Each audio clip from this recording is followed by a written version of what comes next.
Thank you so much for doing this. Oh man, they got coffee for me. They got coffee, they got water. There's water. It's either water No or black whiskey. coffee. I love it. Thank you. I need caffeine always, just always. Yeah. So in a recent joint interview you did with Ariana Grande, she told you that you are her favorite vocalist right now. As you're just starting out your pop career, could you just talk about what that meant to you, having such an endorsement? Yeah, I mean, yeah, I don't know. What do you do in that moment? You know what I mean? Like it was such a candid. Bask in it for a moment. Yeah, I was, I was minding my own business at Wango Tango in LA, and and she was there, and we, had kind of recently become friends, and JoJo on the radio is, big DJ in LA and for Kiss FM, and he was sitting there and going on with the interview, and she spoke up and she saw me, and I was like, oh hey, I'll see you after your interview. She's like, no, come here. I was like, oh God, no! Like, where's this gonna go? I don't know. It wasn't supposed to be a joint interview. Yeah, she kind absolutely of pulled not. you into it, and then you had to kind of sit in the corner as she praised you a bit. It was very authentic and very, just it happened organically, and I mean, it definitely is a new artist. That's something. I mean, that's something that happens in a dream. Somebody that, especially Ari. I mean, you guys listen to her music, right? She's an insane. Yeah, I mean, she is doing the thing, and she's doing it really, really well. And she is an incredible vocalist, and I'm definitely one of the best in the game, I think, vocally speaking. And I've loved her in all of her records. So it was cool to kind of get that, the kind of affirmation and that support from a peer that has been doing it really well. Yeah. In that interview, you both said that you text each other occasionally. Have you ever had a moment where you've been hanging out with a friend, they've caught you texting, and you've been able to say, it's Ariana Grande, I'm just texting? Well, funny enough, my guitarist, his name's Nicholas, amazing, and he's got, I mean, like my girls are Emma Watson and Daisy Ridley, and we'll throw Selena Gomez in there too, but those are like, that's like, for forever, I wanted to marry Emma Watson, and that Ari is Nicholas's Emma Watson. And I was texting in the front seat once, and he was like, "Come on." Jealousy. Yeah. It was funny. I was having dinner with some friends, and I left my phone on a kitchen counter. And Haley Steinfeld's another friend, and she texted my phone. And my other friend walked by and just screamed when she saw my phone. She's like, Haley Steinfeld's like texting you. I was like, yeah, she's like saved in my phone. Like we're no big deal. We're friends. It's a funny dynamic because everybody's a human being. That's how I look at everybody, except for Steph Curry. He's not, but yeah. Basketball playing. And Derrick Rose. You know what I'm saying? Come on, Knicks. Hey, any Knicks fan in the house? Come on. I don't know if New York's that excited about Derrick Rose. Middling reviews. It's something. We had a 17-win season a couple years ago. Anything's better than 17. Like we can contend this year. I'm really excited about it. I am a Knicks fan. I know. It's crazy. Knicks fan in LA. I see you shaking your head. He's like, no, he's wearing his LA hat. Are you a Lakers fan or a Kings fan? Lakers? I'm sorry. Dude, I live in LA. LA's home. It's home. Kobe's gone. You got some good young guys. Like you're gonna, So, but yeah. So you have your debut EP coming out in the fall. Are there any collaborations this time around that you're excited about? Is Haley or Ariana on this one? Anyone else? It's funny. I will get fired if I talk about collaborations that I'm not allowed to talk about yet. Yeah, so that's all I can say. Is there any story you could tell that you wouldn't get fired for talking about your upcoming EP? Yeah, well, I mean, it's cool because I feel like it's four corners. I was actually just talking to my manager backstage about this. The EP feels like four corners of the album. It feels like the best way to show everybody, really the pillars of the dimensions for the record, or at least like where the sonic drive is concerned. So I'm excited for people to hear it because maybe people have heard Counterfeit when I dropped it on SoundCloud earlier this year, and like hopefully you guys have heard all about us, and like you just heard it. They all just heard it. But you know what I'm saying? Like but it's cool that people are going to be hearing more content and hearing songs that are from my heart that I've been sitting on for a little while that I'm really looking forward to sharing with everybody. I mean, every art is subjective. Music is definitely subjective. Everybody's story is different. Everybody's journey is different. Everybody has a different thing to say. And regardless of the fact that every song has really been written that ever could be written about, it's really the artist's obligation to reiterate and reinterpret, sentiments that have already been done, but in their way. Like, no one's gonna make Jordan Fisher music like Jordan Fisher the same way Zayn makes Zayn music and Ari makes Ari music and so on and so forth. So it's an honor and a privilege to be able to be a part of that wave, and hopefully be around it for a very long time and can hopefully, release music for a long time and do this for forever. That'd be the goal. Yeah, All About Us has already gotten some success. It's gotten quite a bit of radio play. It already has over 2.5 million views on YouTube. Did you just have a huge sigh of relief that you now have a sort of quantifiable number to show that it's working out? Yeah. No, I mean, I think that the affirmation is it's an interesting thing. It's again, with the subjectivity of art, all you can do as an actor or a singer or a songwriter or director or what have you is put the content out and hope that some people can relate to it, hope that some people can find something about that thing that makes them want to watch it or listen to it or what have you. And, being a singer and a songwriter and, an artist, like that was really the goal, is to just, make music that made sense to me and that was from my heart, make songs that, whether they were experiences that I had myself or had witnessed from people around me or people that are close to me or what have you, and just put them out and hope that people liked it. The fact that the first single is doing well, you can say it's a bit of a relief, you know what I mean? It's just, you put it out and you just hope that it works, and thank God it is, So thank you guys for supporting and listening. It means the world. It really does. Another thing that recently worked was earlier this year, you got to have a really big role in Grease Live, which was a huge TV rating success. Could you just talk about how you first got that role? Yeah. What'd you say? How you first got that role? Yeah. Thank you, by the way. Thank you for watching. It's kind of crazy. Yeah, it was, it was January of 2015, last January. I was singing at a friend's kind of wedding rehearsal dinner / reception. They were gonna, do wedding and go straight to a honeymoon. So we kind of did everything at one time. And I sang a Ray Charles song at this wedding party. And one of the execs at Paramount was there, and she reached out to my management and said, I would love for him to be in Grease Live. And they came back to me and were like, this is something you'd be interested in. And I said, do I have a poll? Yes, I would love to be a part of that. I just didn't think, being multi-ethnic, that would have been an idea or a possibility. It's just growing up watching the show and loving the film and loving the music and the dialogue and the choreography. Like, everybody pretends to be Danny Zuko or Sandy at some point in time in your life.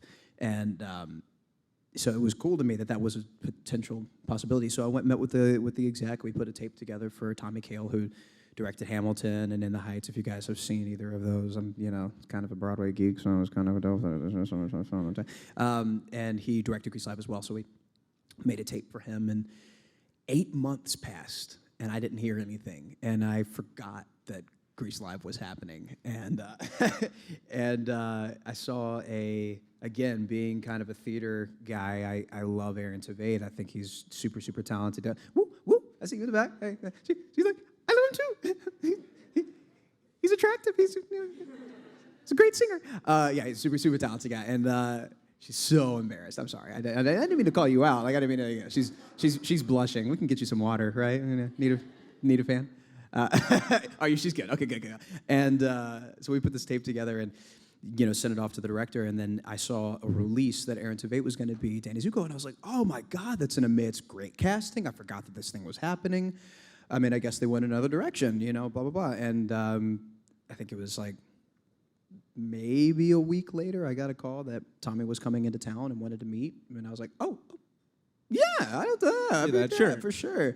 And then that turned into me getting a phone call 2 days later at a lunch with a buddy saying that rehearsal started in 2 weeks, which is crazy. You ended up getting to play Carly Rae Jepsen's boyfriend in Grease Live, and obviously acting alongside Vanessa Hudgens. Yes. Both of them have had obviously very successful pop careers. Yeah. Were you able to learn anything from them or get any mentorship from them? Yeah, it's cool because we really created a family from day one, which was awesome. That's all you can really. That's a dream,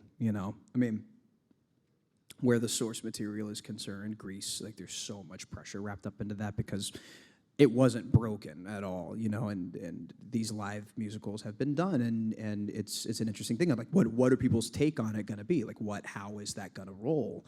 And you know, we just went into it knowing that everybody already knew it and loved it, and it was up to us to just kind of give people our version of that thing. So we went into the rehearsal process already all loving each other and loving the fact that we were going to be able to create this memory with one another, and you know, meeting Vanessa, meeting Carly, meeting Julianne, meeting Kiki, people that have been in the game for a long time and have been doing it and had, you know, success in radio and touring and all of that. It's, you know, they kind of all looked to me and they were like, you're, you know, just keep doing what you love. Yeah, That was just really keep that's going really for the it. biggest thing. Exactly, like you're making the music that you love, and it's, you know, great. At least we think it's great, and as long as you love it, then like that's really all you can do. Just put that out and hope that people like it as well. So again, thank God that's happening.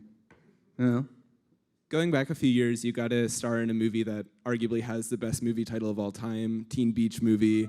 Could you talk about what your first impressions of that movie title was and kind of how you came aboard that? So funny. We had a different title, and it changed like halfway through the filming process. It was called Big Moves.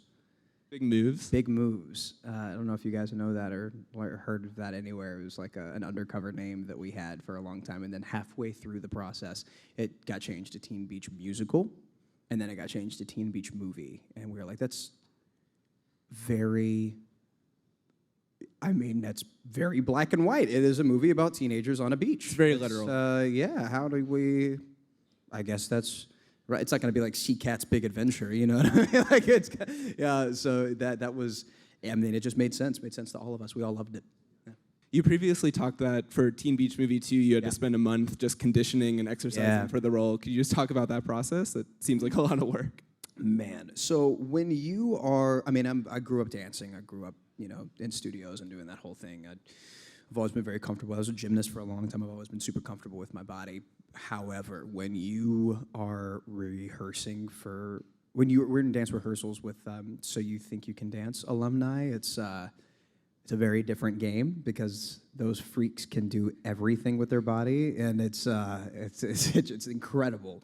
It's super inspiring and very challenging, but the beauty of that is that everybody just pushed each other. And again, we had a family. We had already cultivated a family from the first film. So going into the second one, it was a month in LA just rehearsing and doing cardio and getting our bodies right to get to Puerto Rico in the dead of summer so that we could dance on beaches all day and be fine, be good to go. It was rigorous, and we were all jacked, and it was great. Most jacked teen movie, jacked Disney movie of all time. Yeah. We all it was awesome. It was a lot of fun. You also got to be a part of the Disney family's release of Do You Want to Be a Snowman, which has 60 million views on YouTube, which is 60 million? Yeah, it's insane. One of the things that video highlighted was not only are there just a lot of good-looking people in the Disney family, they all can sing. Are you hitting on me? Yeah, I'm definitely hitting on you. Cool. Very good-looking person. Is it ever competitive within the Disney family, just that so many people are so well-roundedly talented? You know, it's so funny. I've actually had this conversation earlier with where competition is concerned. I don't really know. To me, there's no room for competition in art because it's constantly evolving, it's constantly changing, it's constantly, you know, something new. There's new people coming into the game all the time, and you know, it's a lot like the NBA for me. You know, there's the music industry and the TV and film industry. It's like everybody has an idea of how it should be done. There's constantly new stars, new people, new players, you know, whatever. But everybody has a very specific opinion about it, and it's entirely subjective about how it's done, but whatever wins a championship, / whatever wins an Emmy, Oscar, Grammy, Tony, SAG, Globe, whatever, it's kind of the same. And to me, I don't, just because it's constantly evolving and changing and there's so much room for everybody, I don't see that there's room for competition, you know? I think when you're younger, it's hard to have that mindset. But nowadays you kind of have to be able to do all of it. It's kind of coming back around to where it was in the 50s and 60s. Like everybody you kind of have to at least be able to sing and at least be able to dance if you want to be a successful actor in TV and film, for the most part, especially if you're younger. So yeah, I think that's really that. Yeah, you've said that. You've said in the past that you've tried to emulate Justin Timberlake's career and that he's kind of your idol. He obviously sort of came out of the Disney system. Yeah. What have you tried to learn from him, just kind of watching what he's done over the last couple decades? Well, yeah, I don't think that you need to, go crazy to leave the Disney family, you know what I mean, kind of leave that system. It's in a really, really well-oiled machine, and I'm like so fortunate that I got to kind of grow up in that world in TV and film. It's definitely helped me a lot because I've learned so much about who I am as an actor and as an artist, and have been able to apply coffee, food, seltzer water. It's like all the stuff. Be grateful I'm not singing right now. I burped in the middle of a set a couple nights ago. It's not a big deal. Anyway, it's watching JT go from the Mickey Mouse Clubhouse to NSYNC, really leaving NSYNC and putting out Sexy Back with Timberlake. Like that was probably the biggest jump. That was probably the most, off the wall thing that he did in his career. And I'm like, if he can do that, I absolutely can, I mean. So can we expect the next Sexy Back this fall? Oh, well, again, I mean, if we talked about it before, it's like, We'll see. I don't like JT does JT so well. I feel like I do Jordan Fisher pretty well. And like, I'm never going to want to, emulate somebody, but if I could model my career after somebody's, it would definitely be his. Because he's made. I want to like fall in love and have a bunch of kids and have a wife I can go home to and like be able to provide for them by doing what I love most, which is whatever I want to do. I want to do a film. I want to put out another album. I want to go on tour, work on Broadway, go back on tour, do another film, and repeat that for forever. And I see people like JT, who's one of the most in demand, widely respected, respectful guys in the industry. Nobody has a bad thing to say about him. I'm like, I feel like, I kind of want to do that. That sounds right, yeah. Sounds pretty good. Yeah. You recently got to perform at the pre-show of the ESPYs. Did you get to rub shoulders with any of those athletes you were talking about earlier? Man. Andre Drummond is a buddy of mine. He plays for the Pistons, and he's just a fanboy. He wants to be a pop star too, and it's never gonna work. It's great. I think a lot of athletes want to be pop stars. They all kind of do. It's funny because that's kind of our world, events and award shows and carpets and performance. Like that's we actors and artists are usually pretty freaking comfortable around that kind of thing. And when athletes, for whatever reason, like put on suits and walk on carpets, they get kind of timid. It's funny. I mean, except for like the Gronkowskis of the world and the DeAndre Jordan. He's never timid. He's never timid, that man. Oh my God. But yeah, no, I mean, I sat behind Karl Anthony Towns, who is massive. Guys, if you ever see this, it's unreal how large he is. He just stands up and he's wearing this like evergreen suit looking like a Christmas tree, standing up, and he didn't really stop standing. And I'm like, God, that boy, you can play ball. Oh, it's like, because I want to be able to do what they do. Like I'm cool with artists, cool with actors. They're all, that's my world. NBA players specifically, like I want to do like half of what they can do. And so to me, they're like rock stars. I think we only have one more time, one question before we have time for audience questions. Sweet. But I believe you said in the past that you were inspired to first join acting from a 5th grade crush. Yeah. Could you talk about that story? And now that you're finally making it this year, have you ever reached out? Yeah, it's interesting. There was a girl in 5th grade I had a crush on that joined the drama club. That's why I joined the drama club. I'm not a fool. I don't. Yeah. I'm like, oh, there's a bunch of girls in that room all singing, and let me go in there real quick. I was also a gymnast. Again, it's the same thing. I was like one of 9 guys on my team, and it's like to 20-something girls. I was like, it was all right. And I was jacked as a kid because I was, I did that for 12 years. But that fateful day, like I walked in and I fell in love with art. I fell in love with entertainment, acting, music, dance. Like it was so fresh and new and different for me. I went home and told my folks, I was like, I really like this a lot. And then a couple weeks later, it was like, I think I just want to do this. I had to kind of choose one or the other. I was like, I think I just want to do art. I want to make music and dance and act and do the whole thing. And they were always so supportive of everything I ever wanted to do, which I'm so grateful for. But where Emmy is concerned, that girl, she's like happily married now and like living her life and doing her things. Didn't quite work out. I'm not a homewrecker. Yeah, I mean, I could be for Kristen Bell. But it is what it is. Time will tell. Yeah, it is what it is. But yeah, so I mean, I don't know. It's interesting. Should I reach out? Maybe I should reach out. Yeah, she's like, well, message? you better not reach out. No. It's funny. Like I've been asked that question before. I should tell her one day. All right, we're gonna open it up for audience questions. Awesome. Hi, Jordan. Hi, what's your name? Julie. Nice Hi, to Julie. meet you. Nice to meet you. I was going to ask who your celeb or your career idol is, but since you said Justin Timberlake, I Yeah. just wanted to know if there was anybody else who you get inspiration from. Oh my God. From the song, I kind of felt a little bit of like Usher, maybe. That's the other guy. That's the man. On the nose, Julie. Yeah, I mean, I grew up loving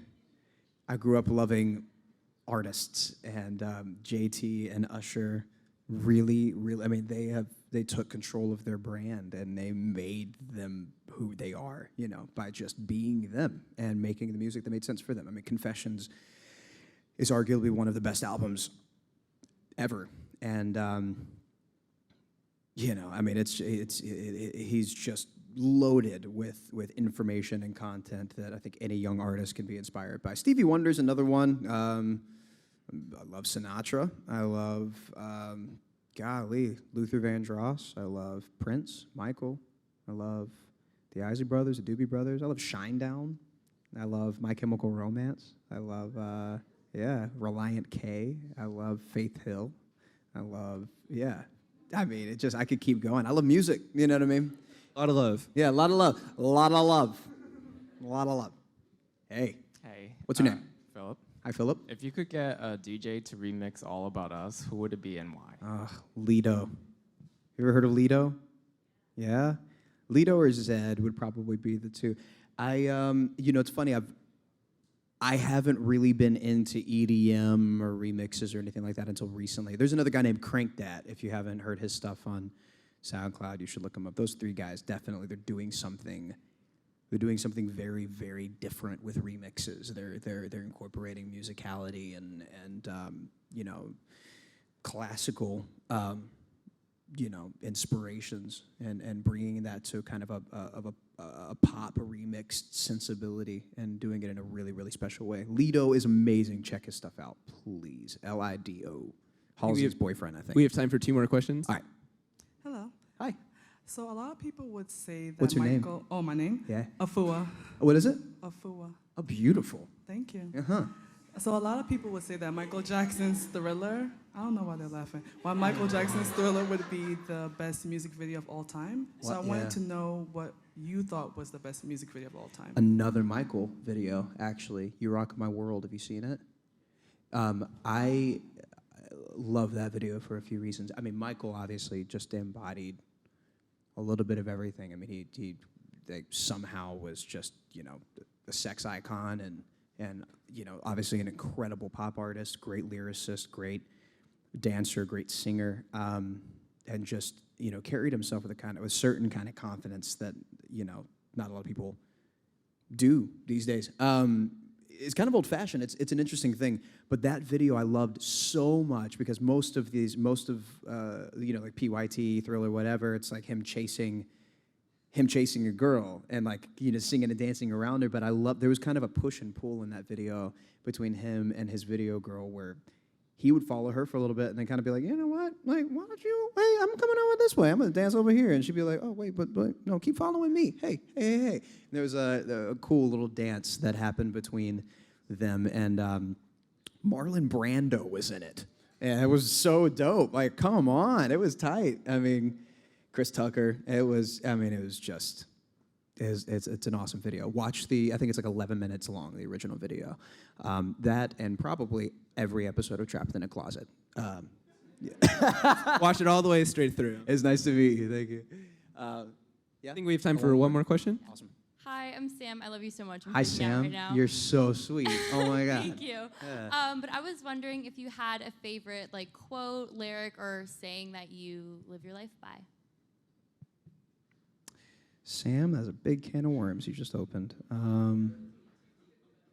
Wow, my favorite quote. I have a couple of favorites. One specifically is probably, "Would you be proud to die this way?" A buddy of mine has that tattooed on his arm, and that resonated with me years ago. I was like, oh my God, that's like a really great reminder to check myself every second of every day. The way that I spoke to that person just now, the way that I,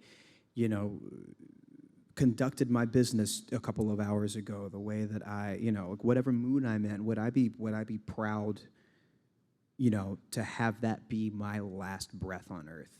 And I think that's a really great rule to live by.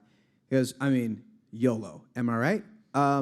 It's a very real thing. I mean, you got one shot, and why not make it the best it can possibly be?